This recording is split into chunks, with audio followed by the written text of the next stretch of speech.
जिथे ज्ञान विज्ञान संजीव होते, तिथे योग विद्येस सामर्थ्य येते. जिथे मानवाला मिळे मोक्ष गाथा, तुझ्या पायरी श्री सदानंद माथा. ओम नमो ज्ञानेश्वराय.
रामाय रामभद्राय रामचंद्राय वेदसे, रघुनाथाय नाथाय सीताया पते नमः. शरण शरण हनुमंता तुम्हालो रामदूता, काय भक्ती जात्या वाटा मज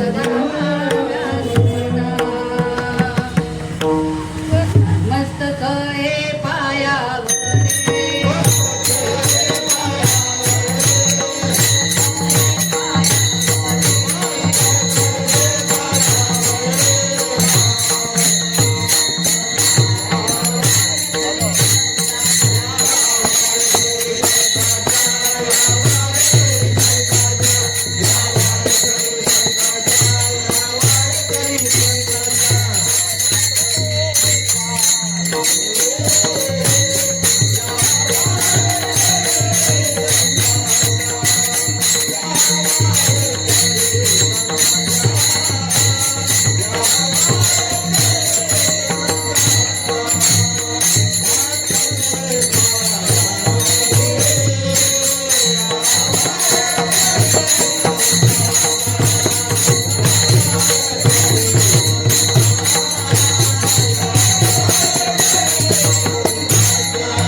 दुस्तर नदीचा. आज कीर्तन सेवेकरिता घेतलेला अभंग हा जगद्गुरु संत तुकाराम महाराजांचा आहे आणि या अभंगातून संत तुकाराम महाराज आपल्याला उपदेश करत आहेत. तर कीर्तन रूपी सेवेला प्रारंभ करण्यापूर्वी थोडासा परिहार देणं गरजेचं असतं. तर सालाबादप्रमाणे या वर्षीही आपल्या या पांडुरंगाच्या मंदिरामध्ये या प्रांगणामध्ये ज्ञानेश्वरी पारायण सोहळा सुरू झालेला आहे आणि परवापासूनच म्हणजे 30 तारखेपासूनच सकाळी 5 ते 7 पर्यंत म्हणजे पहाटे 5 ते 7 काकडा भजन, त्याच्यानंतर 8 ते 12 पर्यंत आपल्या ज्ञानेश्वरी ग्रंथाचं वाचन, पुन्हा दुपारी म्हणजे संध्याकाळी 5 ते 6 प्रवचन आणि 6 ते 7 पर्यंत आपला दररोजचा असणारा हरिपाठ आणि 7 ते 9 पर्यंत कीर्तन सेवा असे कार्यक्रम या पारायणानिमित्त चालू झालेले आहे. तर प्रथम पांडुरंगाच्या चरणी नतमस्तक होते, माऊलीच्या चरणी नतमस्तक होते, वैकुंठवासी शंकर महाराज पाटील यांच्या चरणी नतमस्तक होते. माझे गुरु वैकुंठवासी बाबा महाराज सातारकर, तसेच माझे भाऊ शंकर महाराज वैकुंठवासी शंकर महाराज पुजारी यांच्या चरणी नतमस्तक होते आणि आपले गुरूंच्या ठिकाणी असणारे बाबा, आपल्या सर्वांचे गुरूंच्या ठिकाणी असणारे आपले बाबा यांच्याविषयी बोलण्याला माझे शब्द अपुरे पडतील. एवढंच बोलेन की बाबांच्या पाठिंब्यामुळं किंवा त्यांनी दिलेल्या प्रोत्साहनामुळेच आज मी या नारदाच्या गादीवर कीर्तन सेवेकरिता उभी आहे. बाबांच्या चरणी नतमस्तक होते आणि आता कीर्तन रूपी सेवेला प्रारंभ करते. विठ्ठल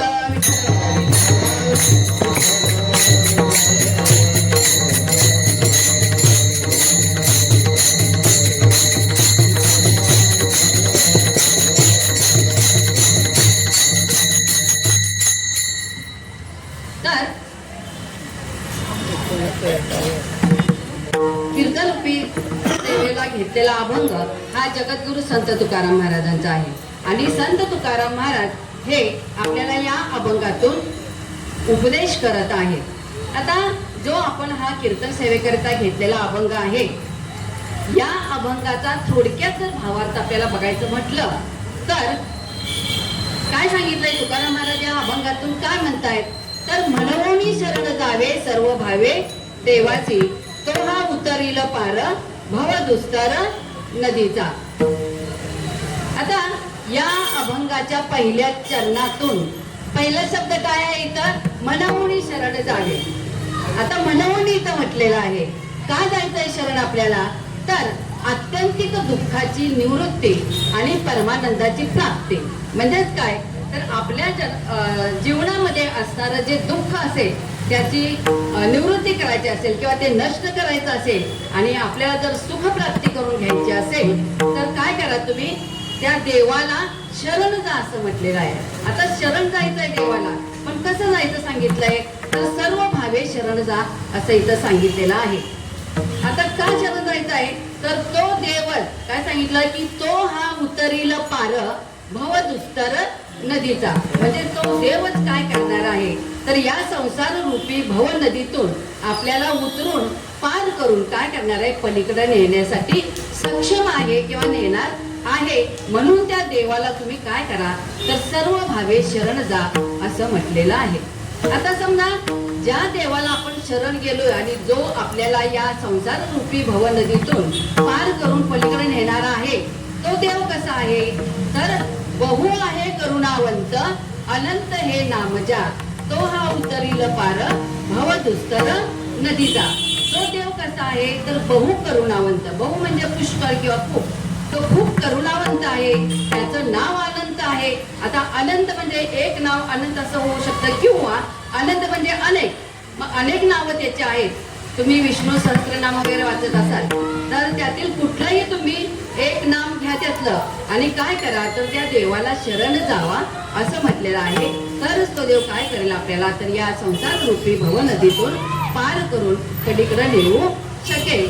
आता तुकाराम महाराज शेवटी काय सांगतायत, तर त्या देवाला आपण शरण गेल्यानंतर तो या संसार रूपी भव नदीतून पलीकडे घेऊन जाणारच किंवा जातो, यासाठी किंवा याच्यासाठी मी काय आहे तर साक्षी आहे किंवा मला त्याचा अनुभव आहे आणि म्हणून तुम्हाला मी इथं प्रकट केलेला आहे किंवा सांगत आहे.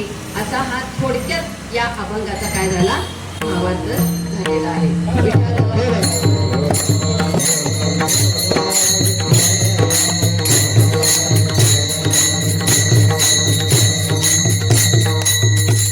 आता सविस्तरपणे आपण या अभंगाचं निरूपण बघायचं आहे.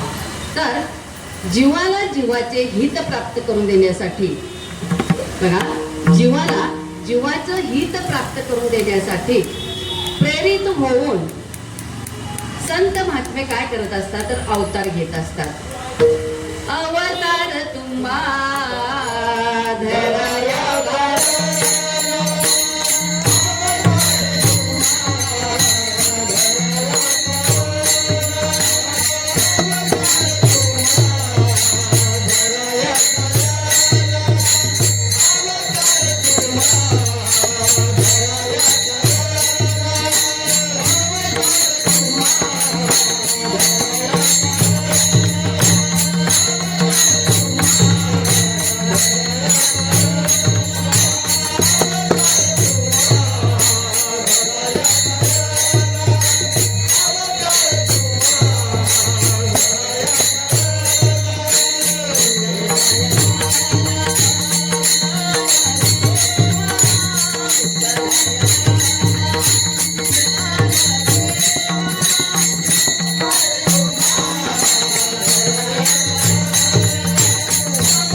जड जीवांचा काय करण्यासाठी तर उद्धार करण्यासाठी काय करत असतात तर अवतार घेत असतात असं इथं सांगितलेलं आहे. आणि संत काय करतात तर जागविते, शिकविते आणि सांभाळिते असं सांगितलेलं आहे. म्हणजे ते काय करतात आपल्याला जागवतात, शिकवतात किंवा सांभाळ सुद्धा आपला करू शकतात किंवा करतात. तर असे हे संत आपल्याला या अभंगातून संत तुकाराम महाराज काय करत आहेत तर उपदेश करत आहेत. मग जीवन जगत असताना या जगामध्ये अनेक जण फुकटचे सल्ले देणारे असतात. लक्षात ठेवा, फुकटचा सल्ला द्यायला सगळी जण तयार असतात. पण उपदेश करत असताना ज्याला आपण उपदेश करणार आहोत त्या समोरच्याला त्याचं त्यामध्ये हित आहे का, तो त्यासाठी सक्षम आहे का हे पाहावं लागतं. आणि तरच त्याचा परिणाम म्हणजे योग्य ते परिणाम आपल्याला दिसून येतो. आता समजा एखादा मुलगा आता 12वीला गेलाय समजा, मग त्याचे वडील त्याला काय म्हणतात की आता बघ 12वीचं वर्ष चालू झालेलं आहे, तुला चांगला अभ्यास केला पाहिजे.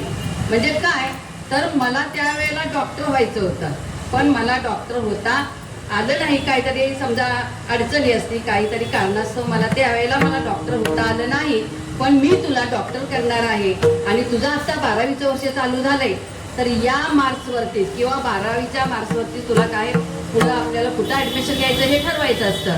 तर तुला जर डॉक्टर कोर्सला जायचं असेल किंवा तुला घालायचं आहे, तेव्हा तू काय कर तर आता 12वीचं वर्ष चालू झालेलं आहे, म्हणजे सुरुवातीपासूनच तू काय कर तर चांगल्या प्रकारे अभ्यास कर आणि काय कर तर 90-95% मार्क्स मिळव, म्हणजे तुला काय करता येईल आपण डॉक्टर कोर्सला पाठवू. असं ते वडील त्या मुलाला काय करतात आज्ञा करतात, तो अभ्यास कर आणि एवढी मार्क्स मिळव. परंतु तो मुलगा काय म्हणतो की बाबा मला आतापर्यंत 60%च्या वर वरती कधीही मार्क्स मिळाली नाही. आणि आता हे 12वीचं वर्ष आणि 12वीच्या वर्गाला काय असतं, बोर्डाची परीक्षा असते.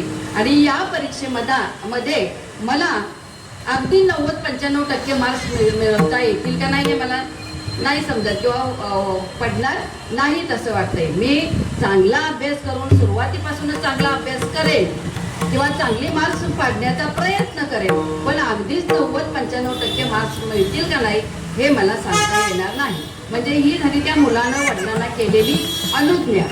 वडिलांनी आज्ञा केली होती की तू अभ्यास कर आणि मार्क्स मिळव, परंतु त्याला ते शक्य नव्हतं, त्याची तेवढी क्षमता नव्हती. म्हणजे वडिलांनी त्याचं काय बघितलं, आपण सांगितलं की त्याचं हित त्याच्यामध्ये बघितलं. काय सांगितलं तुम्हाला की याच्यामध्ये एखाद्याला उपदेश करताना आपण त्याच्यामध्ये हित आहे का हे बघितलं पाहिजे, त्याची क्षमता तेवढी आहे का हे बघितलं पाहिजे.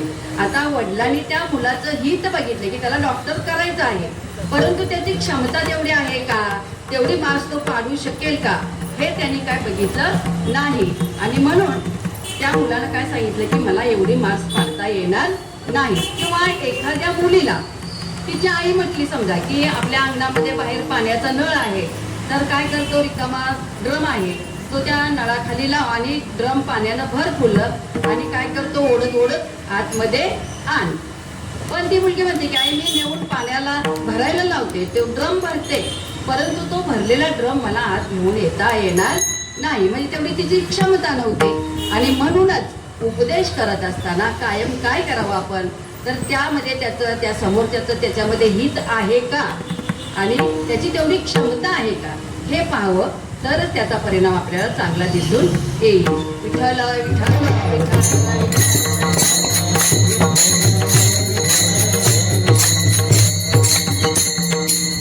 तर संतांची प्रवृत्ती कशी असते, अधिकार तैसा करू उपदेश, अधिकार तैसा करू उपदेश, साहे रोजे तैसे करू. म्हणजे समोर त्याचा जसा अधिकार असेल, त्याला जसं जमेल तसं त्याला करायला सांगावं, असं एकदा सांगितलेलं आहे किंवा संत असे म्हणतात. आता साध्यातला साधा परमार्थ करणारा एखादा जर व्यक्ती असेल, म्हणजे ज्ञानेश्वर माऊली काय म्हणतात की साध्यातला साधा परमार्थ करणारा असेल एखादा, तर त्यानं काय करावं सुरुवातीला, तर हरिमुखे म्हणा किंवा कमीत कमी हरिपाठ म्हणावा. म्हणजे समजा आता आपला इथं दररोजचा 6 वाजल्यापासून अगदी 7:45 पर्यंत आपण इथं हरिपाठ घेत असतो किंवा अभंग घेत असतो. आणि मग त्यामध्ये अगदी सगळी जण तल्लीन होऊन ते अभंग किंवा तो हरिपाठ म्हणत असतात. अगदी आनंदात सगळं आमचं चाललेलं असतं. अगदी 2 तास कसे जातात हे आमचं आम्हाला सुद्धा समजत नाही.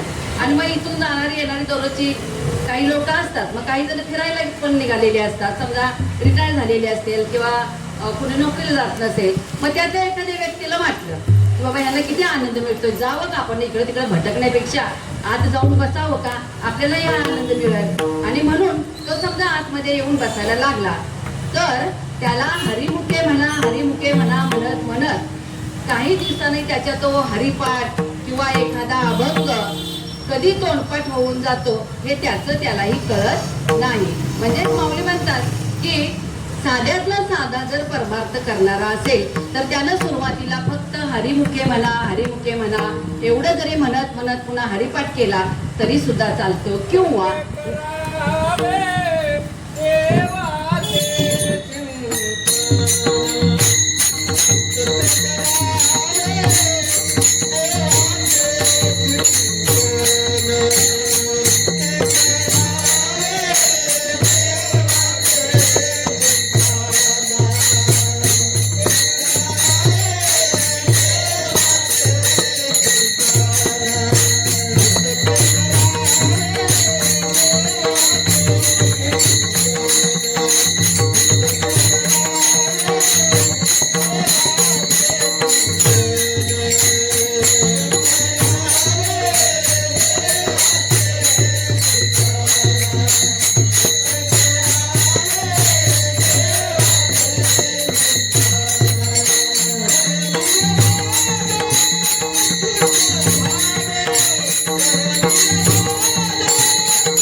म्हणजे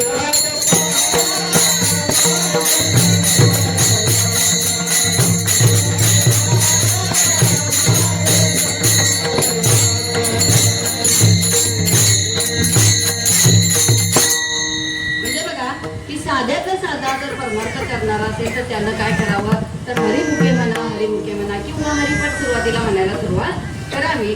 आणि जर एखादा उच्च कोटीतील परमार्थ करणारा असेल तर त्याच्यासाठी मग ज्ञानेश्वरी ग्रंथ आहे समजा किंवा तुकाराम गाथा आहे, इतर अनेक ग्रंथ आहेत किंवा संस्कृत तुम्हाला जर श्लोक पाठ करायचे असतील तर ते उच्च कोटीतील परमार्थ करणारी लोक जे असतात ती करू शकतात. तर त्याच्यामध्ये विठ्ठला विठ्ठला विठ्ठला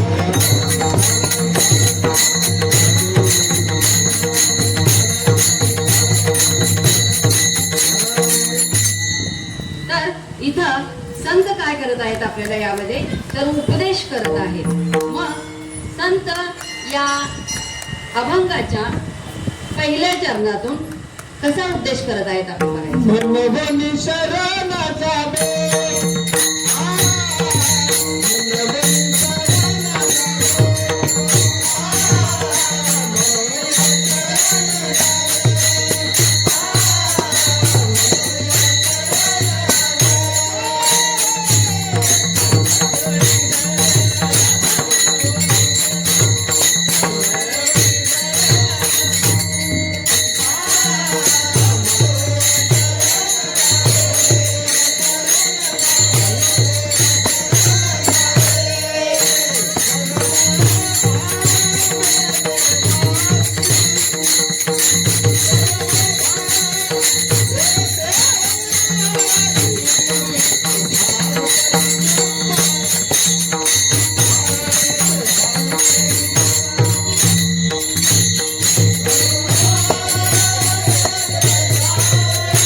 या अभंगाच्या पहिल्या चरणातून आपल्याला सांगत आहे की मनोनी शरण जावे सर्व भावे देवासी, तो हा उत्तरील पार भव दुस्तर नदीचा.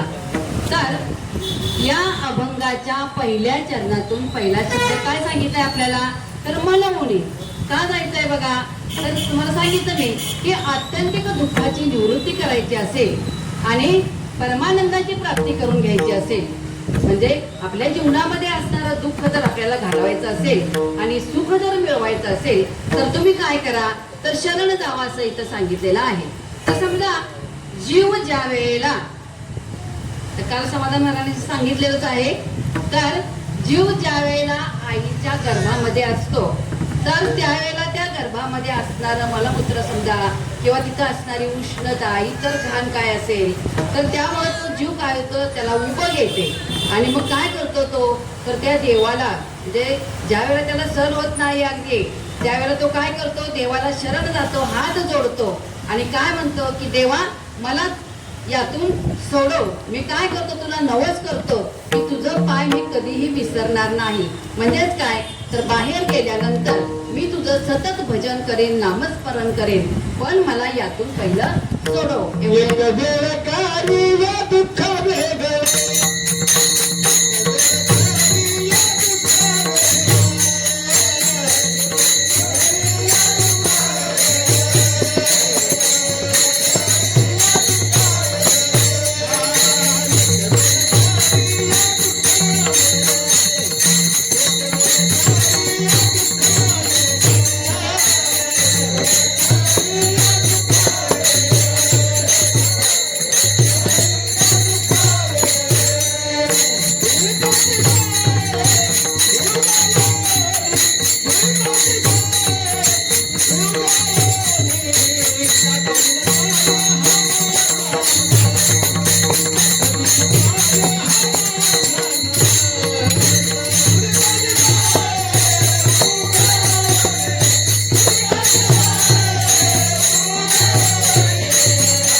जातो, हात जोडतो आणि काय म्हणतो की मी तुला नवस करतो, तुझे पाय मी आठवीन, पण मला यातून सोडव.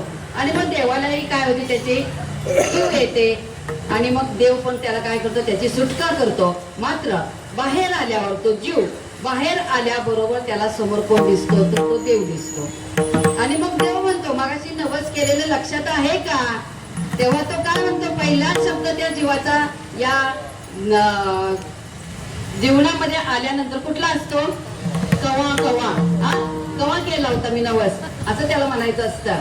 म्हणजेच काय, तर बाहेर आल्याबरोबरच तो खोटं बोलायला सुरुवात करतो. आणि मग हे खोटं खरं खोटं करत करत करत मग जीवनामध्ये यातूनच त्याला सुख दुःख प्राप्त होत असतं. मग अशा प्रकारचं किंवा आपल्या जीवनामध्ये येणारं जे दुःख असेल ते नाहीसं करायचं असेल आणि सुख प्राप्ती करून घ्यायची असेल किंवा सुख जर मिळवायचं असेल तर तुकाराम महाराज काय म्हणता येतं आपल्याला, तर तुम्ही काय करा, शरण जावा. आता कोणाला शरण जावा सांगितलंय, तर देवाला शरण जावा. आणि देवाला शरण जात असताना मात्र कसं जायला सांगितलंय, तर सर्व भावे शरण जावा असं सांगितलेलं आहे. आता सर्व भावे शरण जायचंय म्हणजे कसं जायचंय, तर सर्व भावे शरण जात असताना आपल्यामध्ये असणारा अहंकारपणा, मीपणा जो असतो तो काय करायचा आहे, बाजूला टाकून द्यायचा आहे. नाहीतर मीच हे केलं, मीच संसार करते, मीच होते म्हणून संसार झाला.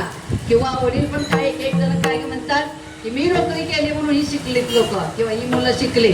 तर असं न म्हणता देवानं माझ्याकडून करवून घेतलं आणि म्हणून माझं चांगलं झालं, असं आपल्या तोंडातून आलं पाहिजे किंवा असं आपण म्हटलं पाहिजे. आता सर्व भावे शरण जायचं आहे, तर सर्व भावे शरण जायचं म्हणजे कसं, तर काया वाचा आणि मने या सर्वांनी मिळून, काया म्हणजे शरीर, या सर्वांनी मिळून काय करायचं आहे, तर ते देवाला शरण जायचं आहे. विठ्ठल विठ्ठल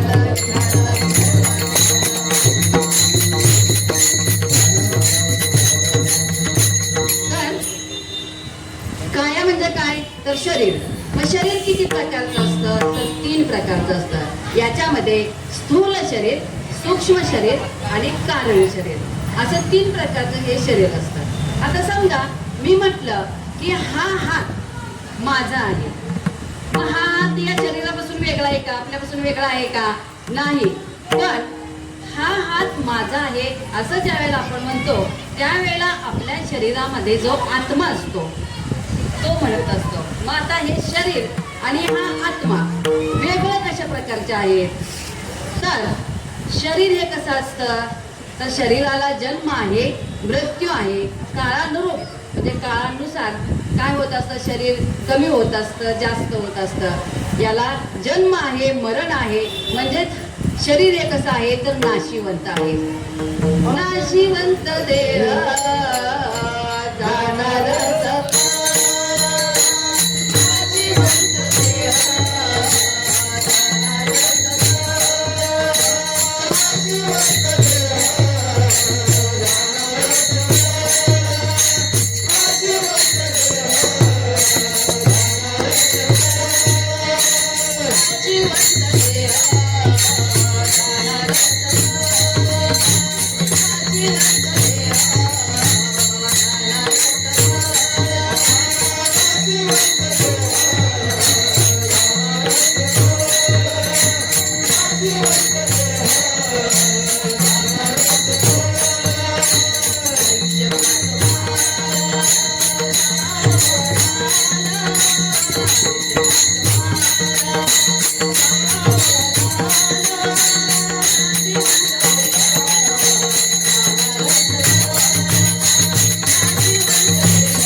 हे जे शरीर आपलं आहे ते कसं आहे, त्याला जन्म आहे, तसं त्याला काय आहे, मृत्यू आहे. म्हणजे हे शरीर आपलं एक ना एक दिवस नष्ट पावणार आहे किंवा नाशिवंत आहे असं म्हटलेलं आहे. पण या शरीराच्या वेगळं जो आपला आत्मा आहे तो कशा प्रकारे वेगळा आहे, तर त्या आत्म्याला जन्म नसतो, मृत्यू नसतो. हा आत्मा जो आहे तो एका शरीरातून दुसऱ्या शरीरामध्ये काय करत असतो, प्रवेश करत असतो. मग आता हा आत्मा कसा आहे, तर निर्गुण निराकार स्वरूपाचा आत्मा आहे असं इथं सांगितलेलं आहे. किंवा आत्म्याला काय म्हटलंय, सच्चिदानंद स्वरूप असं आत्म्याला म्हटलेलं आहे. आता सच्चिदानंद स्वरूप म्हणजे कसं, तर सत म्हणजे सत्य, सत चित्त आणि आनंद या सर्वांनी मिळून काय झालेला असतो, हा आत्मा तयार झालेला असतो. आता सत म्हणजे काय सांगितलं तुम्हाला मी, तर सत्य. मग सत्य म्हणजे काय, तर तिन्ही काळामध्ये, तिन्ही काळ कोणते, तर भूतकाळ, भविष्यकाळ आणि वर्तमान काळ, या तिन्ही काळामध्ये एक समान म्हणजे सारखाच राहणारा तो काय असतो, सत्य, त्याला सत्य असं म्हणतात. मग हा आत्मा जो आहे तो कसा आहे, तर सत्य आहे. किंवा आपलं आता शरीर घेतलं समजा, आता एखादी व्यक्ती समजा आता 30 वर्षाची आहे, मग या आता म्हणजे हा वर्तमान काळ झाला, मग आता असणारं त्याचं शरीर आणि 25 वर्षापूर्वी म्हणजे भूतकाळामध्ये त्याचं जे शरीर होतं ते शरीर, आत्ताचं शरीर आणि 25 वर्षानंतर म्हणजे भविष्य काळामध्ये असणारं त्याचं शरीर एकसारखं असेल का, असेल का, नाही का, तर आत्ता जो आहे तो तरुण आहे समजा 30 वर्षाचा म्हटलं की तो 25 वर्षापूर्वी कसा, एक समजा 4-5 वर्षाचं तो मूल असेल त्यावेळेस त्याचं शरीर वेगळं असणार आहे. आणि 25 वर्षानंतर म्हणजे भविष्य काळामध्ये वयानुरूप एखाद्या वेळेस त्याचं शरीर कमी झालेलं असेल किंवा जास्त सुद्धा झालेलं असेल. म्हणजे शरीर एकसारखं नाही किंवा एकसारखं राहत नाही, म्हणून त्याला आपल्याला सत्य म्हणता येणार नाही. मग सत्य असतं तरी कोण, सत्य तू, सत्य तू, सत्य तू विठ्ठला, सत्य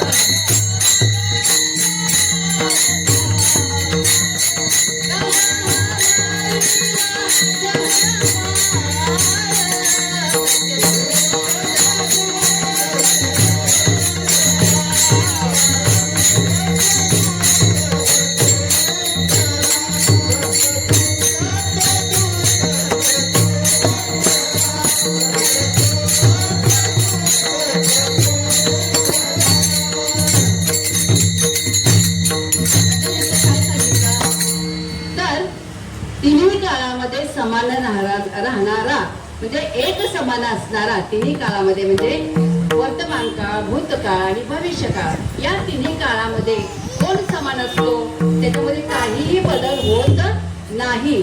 असा कोण असतो, तर तो फक्त परमात्मा किंवा देवच हा सत्य असतो, म्हणून त्याला सत्य म्हटलेलं आहे. किंवा एक समान असतो म्हणून त्याला काय म्हटलेलं आहे, सत्य म्हटलेलं आहे. शरीर हे सत्य नाही, कारण त्याच्यामध्ये बदल होत असतो, जन्म मृत्यू त्याच्यामध्ये असतो, तो नाश पावत असतो. आणि म्हणून शरीर हे सत्य नाही, तर कोण, फक्त तो परमात्मा किंवा तो देवच काय असतो, सत्य आहे असं इथं म्हटलेलं आहे.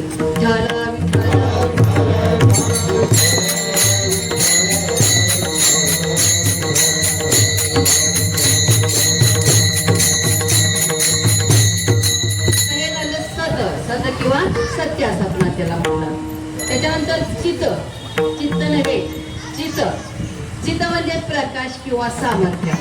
तर याच्यामध्ये काय सांगितलंय बघा, तर समजा आपण गावाकडे गेलेलो, तिथं काय मी बघितलेलं नाही, पण गावाकडे आपण गेल्यानंतर समजा संध्याकाळी आपण अंगणामध्ये बसलो आणि अचानकपणे लाईट जर गेली तर काय होतं, इकडून तिकडे असा छोटासा प्रकाश फिरत असलेला दिसतो. काय असतो तो, सगळ्यांना माहिती असेल, खेड्यातले आहेत लोक, काय असतो तो, काजवा. हा, लहानपणी आपण पकडून काय करायचो, काड्याच्या पेटीमध्ये ठेवत होतं, आहे का लक्षात. तर त्याला काजवा म्हणतो. मग त्या काजव्याला स्वयंप्रकाशित असं म्हटलेलं आहे. का, तर त्याला एक छोटीशी अशी लाईट असते, प्रकाश असतो त्याला. तसंच त्या सूर्याला सुद्धा आपण काय म्हणतो, शास्त्रीय दृष्टिकोनातून सूर्य हा स्वयंप्रकाशित आहे. पण नामदेव रायांच्या अभंगात काय आलेलं आहे, कारण सूर्याशी चालले तुझ्याशी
सृष्टीवरच त्या परमात्म्याची सत्ता चालत असते. आणि मग या सूर्यावर सुद्धा शेवटी कुणाची सत्ता आहे, तर या परमात्म्याची सत्ता आहे असं सांगितलेलं आहे. आणि म्हणून इथं सूर्याला सुद्धा परप्रकाशित असं म्हटलेलं आहे. विठ्ठल विठ्ठल.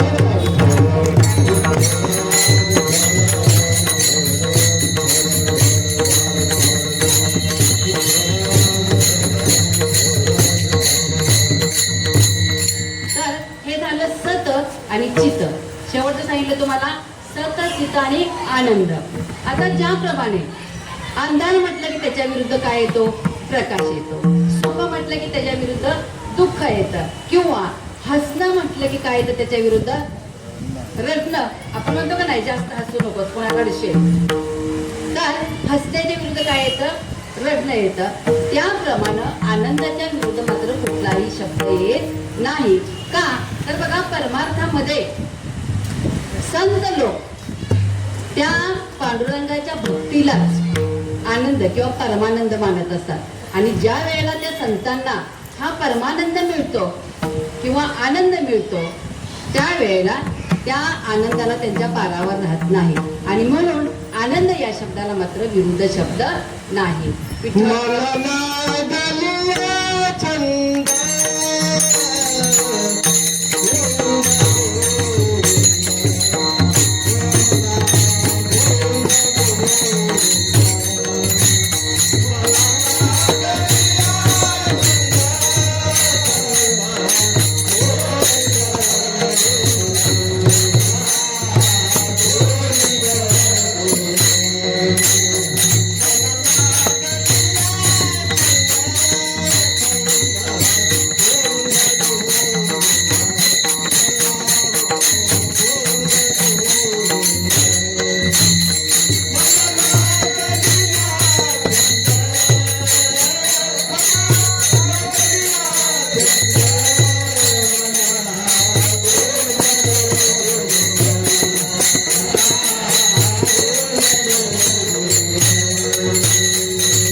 गोविंदाचा छंद लागला पाहिजे असं इथं सांगितलेलं आहे. मी थोडक्यात सांगते, मला जास्त हे नाही. तर हे झालं आपलं काया म्हणजे शरीराविषयी, म्हणजे शरीरानं कशा प्रकारे आपण त्या देवाला शरण गेलो पाहिजे हे इथं सांगितलंय. त्याच्यानंतर वाचा.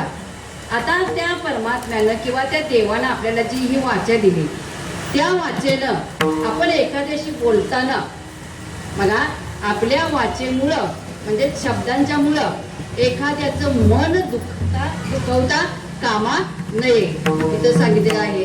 म्हणजेच काय, तर या वाचेचा उपयोग आपण काय करायचा, तर योग्य प्रकारे केला पाहिजे. समोरच्याचं मन दुखावणार नाही याची काळजी आपण घेतली पाहिजे. तसंच या परमात्म्यानं जी आपल्याला वाचा दिली ती उगीच बडबड बडबड करत बसण्यासाठी नाही, तर काय करायचं आहे, तर त्या वाचेनं कायम त्या पांडुरंगाचं म्हणा त्या परमात्म्याचं काय करायचं आहे,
म्हणजे बघा, तर या वाचेनं काय करावं, तर त्या पांडुरंगाचं किंवा त्या परमात्म्याचं, देवाचं आपण सतत भजन किंवा नामस्मरण करावं. त्याच्यानंतर काया झाले, वाचा झाले आणि आता मन आहे. तर या मनानं त्या देवाला शरण जात असताना कशा प्रकारे गेलं पाहिजे, तर देवाला शरण जात असताना आपलं मन मात्र कसं पाहिजे, स्थिर पाहिजे.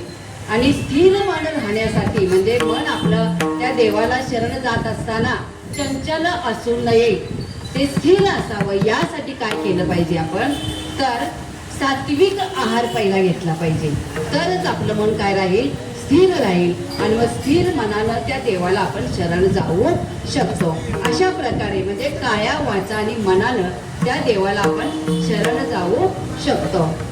आता ज्याप्रमाणे या पद्धतीनं किंवा या प्रकारे आपण त्या देवाला शरण जातो, तसंच आपण नवविध भक्तीच्या मार्गाने सुद्धा त्या देवाला शरण जाऊ शकतो. आता गेल्या वेळेचा एका कीर्तनाला मी मंदिरामध्ये सांगितलं होतं तुम्हाला कुठल्या नवविध भक्ती आहे, तर त्या थोडक्यात सांगते. तर नवविध भक्ती कोणत्या आहेत, तर त्याच्यातली पहिली आहे ती श्रवण भक्ती, दुसरी कीर्तन भक्ती, बघा श्रवण भक्ती, कीर्तन भक्ती, स्मरण भक्ती, चौथी वंदन भक्ती, पाचवी अर्चन भक्ती, सहावी आहे ती आत्मनिवेदन भक्ती, सातवी तुम्हाला सांगितली दास भक्ती, आठवी सख्य भक्ती आणि नववी जी आहे ती पादसेवन भक्ती. अशा प्रकारच्या या 9 प्रकारच्या काय आहेत भक्ती आहेत. तर आता यातलं समजा आपल्याला प्रत्येकाचं थोडं अगदी एका वाक्यामध्ये सांगते की पहिलं सांगितलं तुम्हाला श्रवण भक्ती. तर श्रवण भक्ती कशी करायची, तर ज्या ठिकाणी असं हे प्रवचन किंवा कीर्तन चालू असेल आणि ते आपल्याला जर ऐकायला आलं तर तिथं जावं आणि ते काय करावं, ते चाललेलं प्रवचन म्हणा, कीर्तन म्हणा, ते आपण काय करावं, श्रवण करावं. आणि मग त्यामध्ये असणारे चांगले विचार आपल्या जीवनामध्ये आपल्यामध्ये ते उतरावावेत. असं इथं श्रवण भक्तीनं अशा प्रकारे आपल्याला त्या देवाला शरण जाता येतं. दुसरी सांगितली तुम्हाला कीर्तन भक्ती. आता या कीर्तन भक्तीमध्ये कीर्तनकार काय करत असतो, तर त्या वारकऱ्यांच्या किंवा आपल्यासारखी जी श्रोते वर्ग इथं बसलेला असतो त्या लोकांच्या मनामध्ये त्या परमेश्वराविषयी प्रेम उत्पन्न करतो किंवा प्रेम निर्माण करतो. म्हणजे प्रेमाविषयी, त्या देवाच्या प्रेमाविषयी तो कीर्तनकार सांगून आपली कीर्तन भक्ती करत असतो. तिसरी सांगितली तुम्हाला स्मरण भक्ती. तर तो देव आहे हे कायम आपल्या स्मरणामध्ये ठेवायचं आहे. आणि तो कसा आहे, तर दयाळू आहे. जर आपण त्याची भक्ती केली तर तो आपल्याला काय करणार किंवा आपला उद्धार केल्याशिवाय राहत नाही, हे आपल्या स्मरणामध्ये कायम राहिलं पाहिजे. चौथी तुम्हाला कुठली सांगितली, वंदन भक्ती. तर आपल्यामध्ये असणारा मीपणा, अहंकार जो काही असेल तो काय केला पाहिजे, आपण काढून टाकून दिला पाहिजे. आणि काय केलं पाहिजे, तर त्या परमेश्वराला किंवा त्या परमात्म्याला वंदन केलं पाहिजे. तसंच त्या परमात्म्याचे जे भक्त म्हणजे कोण, आता संत समजा, तर त्यांच्या समोर जाताना तुम्ही काय करा, तर लीनतेने जाऊन त्यांचं काय करायचं असतं, दर्शन घ्यायचं असतं. हे झालं वंदन भक्ती, म्हणजे वंदन करणं, नमस्कार करणे एक प्रकारे. त्याच्यानंतर सांगितले अर्चन भक्ती. अर्चन भक्तीमध्ये काय सांगितलंय, तर आपल्या प्रत्येकाच्या घरामध्ये देवघर आहे आणि देवघरामध्ये आपल्या इष्ट देवता असतात किंवा देवतांच्या मूर्ती असतात किंवा प्रतिमा असतात. मग आपल्या घरातली मोठी माणसं होतात, आपण सगळी मोठीच आहोत. तर त्यामुळे काय, तर सकाळी समजा तो देवघर स्वच्छ करून स्नान वगैरे झाल्यानंतर इष्ट देवतांच्या मूर्तींची किंवा त्यांच्या त्या प्रतिमांची पूजा अर्चा करणं म्हणजे काय झाली, अर्चन भक्ती. 6वी सांगितली तुम्हाला आत्मनिवेदन भक्ती. म्हणजे आपण स्वतःला, आता स्वतःला म्हणजे कुणाला, तर आपला सारा आत्मा समजा बुद्धी मन सर्व प्रकारे त्या देवाला काय करायचं, आपण समर्पित करायचं आहे. आणि अशा प्रकारे त्या देवाला आत्मनिवेदन भक्ती अशा प्रकारे आपल्याला करता येते. पुढची सांगितली तुम्हाला दास्य भक्ती. आता दास्य भक्तीमध्ये काय सांगितलंय, तर दास्य भक्ती कशी करायची, तर आपण स्वतः त्या देवाचे दास आहोत किंवा सेवक आहोत असं समजून त्या देवाची काय करायची आहे, भक्ती करायची आहे किंवा सेवा करायची आहे. त्याला म्हणायचं दास्य भक्ती. त्याच्यानंतर सख्य भक्ती.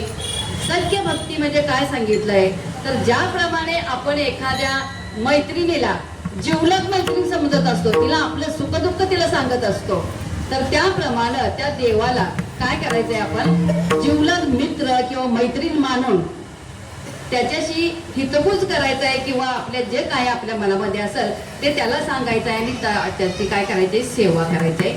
ही झाली सख्य भक्ती. आणि शेवटची तुम्हाला सांगितली पाद सेवन भक्ती. याच्यामध्ये आपला अहंकार काढून टाका किंवा मीपणा जो काय असेल तो काढून टाका आणि त्या देवाला काय करायचंय, पाद सेवन. पाद म्हणजे त्याचे चरण, त्या देवाच्या चरणांची काय करायची, सेवा करत राहायची.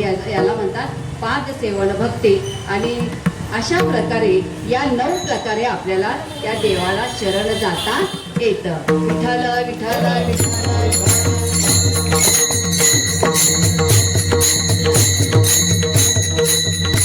तर अशा प्रकारे जर म्हणजे सर्व भावे त्या देवाला शरण गेल्यानंतर तो देव काय करत असतो, आता लक्षात ठेवा. आपलं दुसरं चरण आणि ध्रुवपद समान, तो हा उत्तरेला पार.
त्या देवाला आपण सर्व भावे शरण गेल्यानंतर तो देव काय करणार आहे आपल्याला, तर ही संसार रूपी भवनदी जी आहे या भवनदीतून उतरून पार करून पलीकडे नेण्याची क्षमता त्याच्यामध्ये आहे.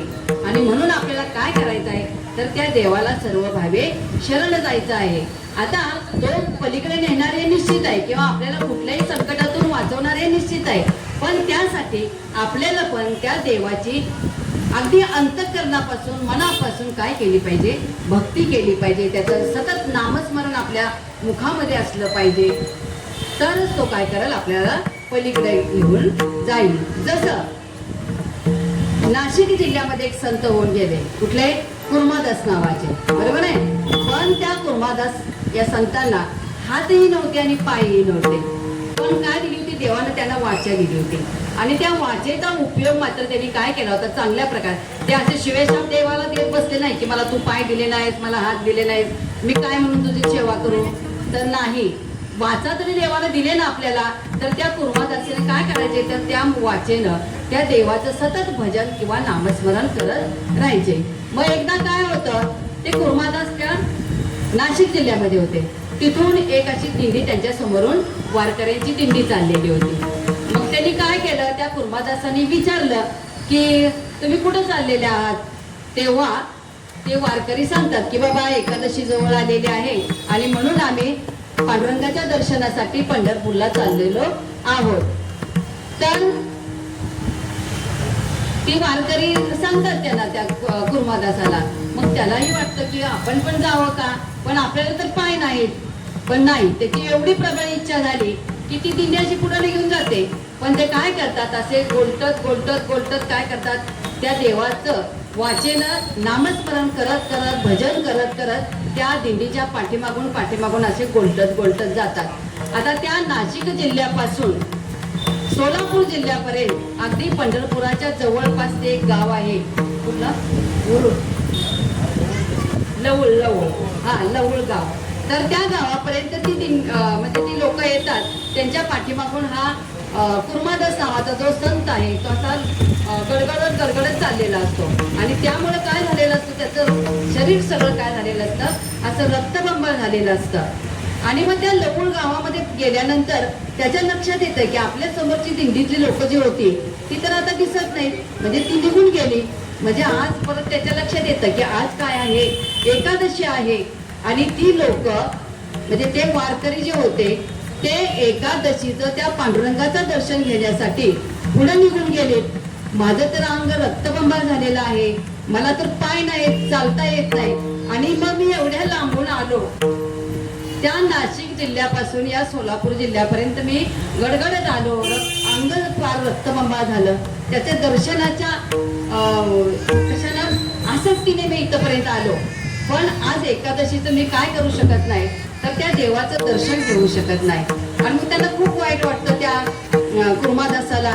आणि मग तो अगदी आर्ततेने अगदी अंतःकरणापासून त्या पांडुरंगाला हाक मारतो की मी इथपर्यंत आलो, पण तुझं आज मी काय करू शकत नाही, एकादशीचं दर्शन घेऊ शकत नाही. तेव्हा पांडुरंगा तू काय कर, मला इथपर्यंत येऊन तुझं दर्शन दे, असं त्या कुर्मादास म्हणतो मनामध्ये. आणि मग ही आर्ततेने मारलेली हाक त्या पांडुरंगापर्यंत पोहोचते. आणि पांडुरंग काय करतो, एकादशी असून सुद्धा तिथं सगळे वारकरी आलेले असून सुद्धा त्याची आर्ततेने मारलेली हाक किंवा त्याचं जे त्याने केलेली जी सेवा आहे ती लक्षात घेऊन तो काय करतो, तो पांडुरंग त्या पंढरपूर पासून कुठं त्या लवळ गावाकडे यायला निघतो त्या कुर्मादासाला दर्शन देण्यासाठी. येता येताच काय करतो, तर त्या चंद्रभागेतून येताना एक झरा घेऊन येतो पाण्याचा. आणि त्या लवळ गावामध्ये जिथं तो कुर्मादास थांबलेला असतो तिथं तो येतो पांडुरंग आणि स्वतः काय करतो, तर त्या झऱ्याचं पाणी घेऊन त्या कुर्मादासाला स्नान घालतो. आणि एकादशीला तो काय पांडुरंग काय करतो, तर त्या कुर्मादासाला दर्शन देतो. त्यावेळेला तो कुर्मादास म्हणतो, पांडुरंगा मी आज काय झालो, धन्य झाला.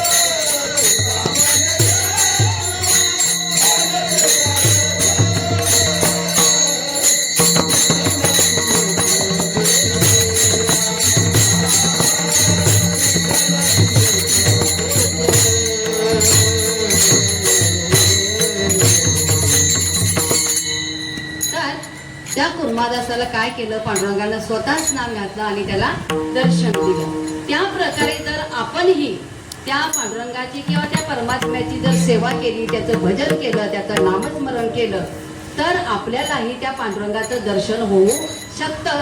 पण तसं त्या प्रकारे म्हणजे त्या कुर्मादासाप्रमाणे आपण तेवढं नामस्मरण केलं पाहिजे.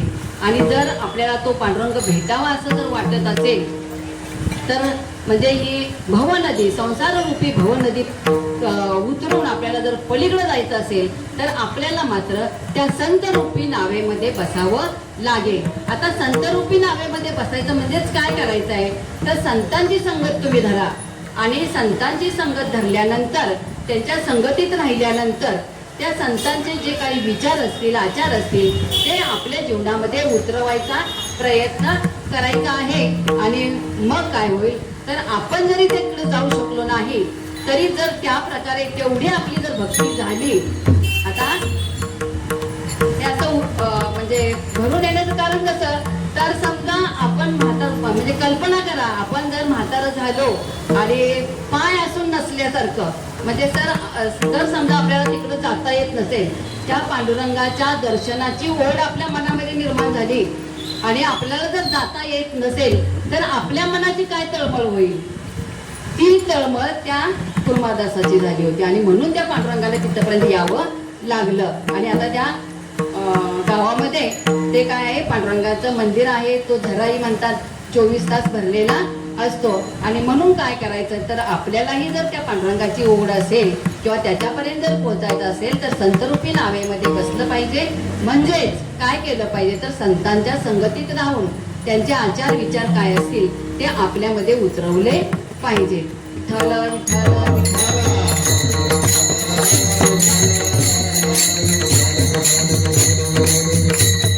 आता ज्या देवाला आपण सर्व भावे शरण गेलेलो आहोत किंवा जो देव आपल्याला या संसार रूपी भवनदीतून उतरवून पलीकडे घेऊन जातो तो देव आहे तरी कसा. आहे करुणावंत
शरण गेलेलो आहोत, सर्व भावे शरण गेलेलो आहोत आणि तो देव आपल्याला या संसार रूपी भवनदीतून उतरवून पलीकडे घेऊन जाणार आहे. तो कसा आहे तर बहु आहे करुणावंत. बहु म्हणजे कसा आहे तुम्हाला मी पुष्कळ किंवा खूप, तो खूप करुणावंत आहे, दयाळू आहे, त्याचं नाव अनंत आहे. मग ते अनंत हे एक नाव घ्या किंवा अनंत म्हणजे अनेक नावं त्याची आहेत, त्याचं तुम्ही कुठलंही एक नाव घ्या आणि त्या देवाला अगदी मनापासून हाक मारा, तो धावून आल्याशिवाय आपल्याला राहत नाही. आणि आपल्याला ही भवनदी किंवा संसार रूपी भवनदी पार करून तो पलीकडे घेऊन जातोच किंवा कुठल्याही संकटातून तो आपल्याला वाचवू शकतो. घेतना विठोबाचे घेतना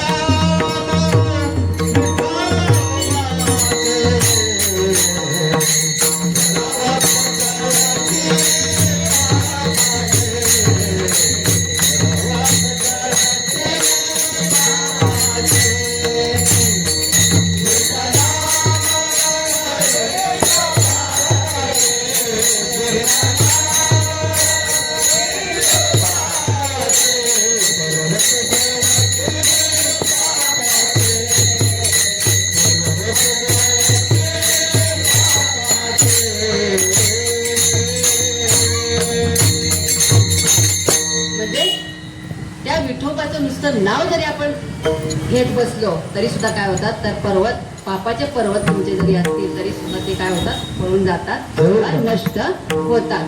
तर असा हा देव काय करतो तर आपल्याला ही संसार रूपी भवनदी पार करून पलीकडे नेतो याचा मी साक्षीदार आहे असं तुकाराम महाराज चौथ्या चरणात